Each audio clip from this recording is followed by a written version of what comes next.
Bienvenue chers téléspectateurs dans une nouvelle émission du programme Écologique Terra où vous allez découvrir les secrets de l'environnement.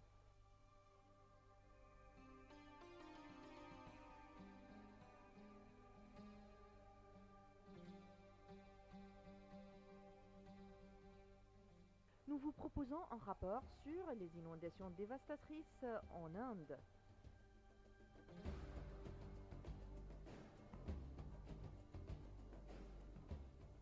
Et vous êtes invité à suivre un compte rendu sur les derniers développements écologiques.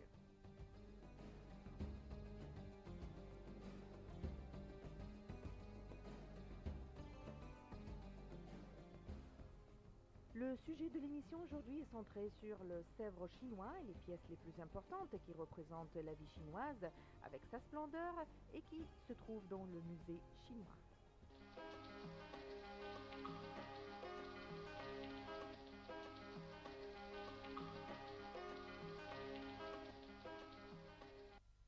L'Organisation des Nations Unies pour l'alimentation et l'agriculture, le FAO, a mis en garde contre un retour des épidémies de la grippe aviaire qui ont causé des catastrophes en 2006 si on ne contrôle pas certaines maladies animales graves. L'expert Joan Le Brousse, responsable de la santé animale au sein de l'organisation, a affirmé que la récession économique internationale a provoqué un recul des ressources destinées à la prévention de la grippe aviaire. Il faut faire attention car il y a encore des poches de grippe aviaire jusqu'à maintenant dans certains pays en Asie et au Moyen-Orient, c'est ce qu'a affirmé le responsable. Les volailles, dont la plupart des 63 pays touchés par l'épidémie de la grippe aviaire en 2006, sont à présent dépourvues de virus. Parmi ces pays figurent la Turquie, Hong Kong, la Thaïlande et le Nigeria.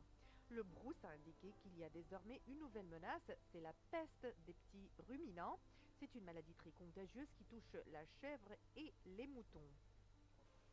Plus de 380 monuments, dont la Tour Eiffel, seraient éteints samedi en France dans le cadre de la campagne mondiale Earth Hour de mobilisation contre le changement climatique.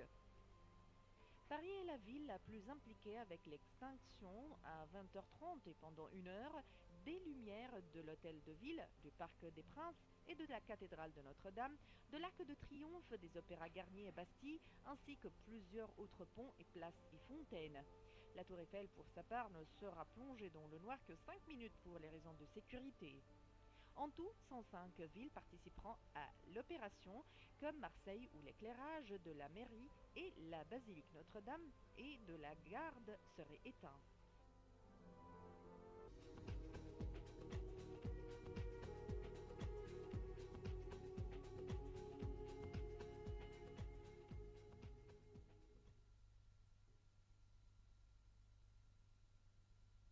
Les autorités en Inde ont accru leurs efforts pour empêcher la flambée des maladies dans le nord du pays, dévasté par les pluies diluviennes, alors que les secours ont été endeuillés par le crash d'un hélicoptère qui a fait 8 morts. Un hélicoptère de l'armée déployé dans le cadre des opérations de sauvetage des quelques 6000 personnes toujours coupées du monde s'est écrasé non loin d'un lieu de pèlerinage. 60 hélicoptères ont été déployés pour les opérations de secours. Les employés du secteur sanitaire ont vaporisé des produits désinfectants pour éviter que la présence de corps en état de décomposition n'entraîne des maladies dans cet état le plus touché par la mousson. Quelques 6000 personnes, principalement des touristes et des pèlerins, étaient toujours bloquées. Les responsables ont indiqué que la cérémonie de crémation des victimes prévue était reportée en raison de précipitations.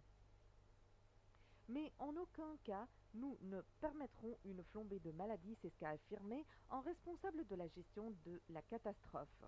Nous avons des informations selon lesquelles de nombreuses personnes bloquées souffrent de diarrhée et d'autres maux et nous avons décidé d'incinérer les corps près du temple hindou de Kedarnath.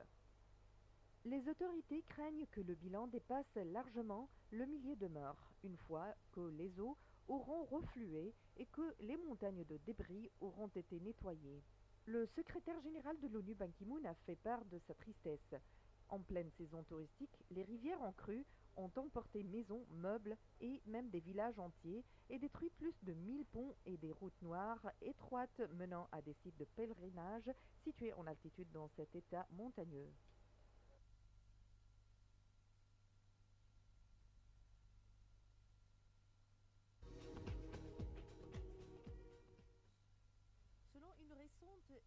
Une espèce d'algue brune pourrait disparaître de certaines zones côtières européennes dès 2050.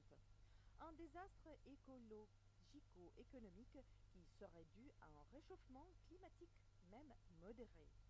Alors que le réchauffement climatique préoccupe de plus en plus, c'est une nouvelle conséquence qui vient de dévoiler une récente étude parue dans la revue PLO One.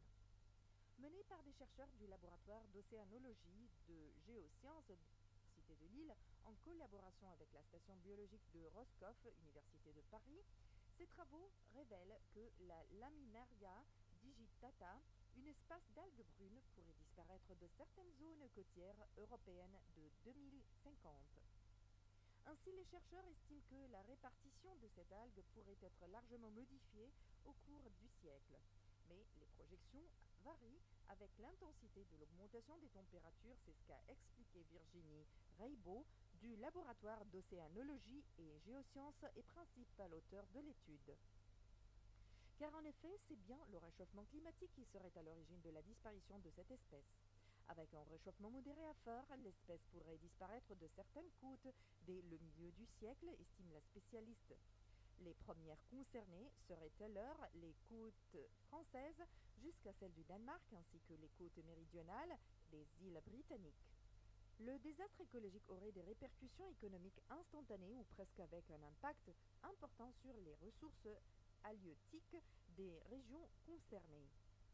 En effet, les champs sous-marins de Laminaria digitata constituent de véritables forêts qui abritent un grand nombre d'espèces animales de végétation, dont plusieurs espèces commerciales de poissons et de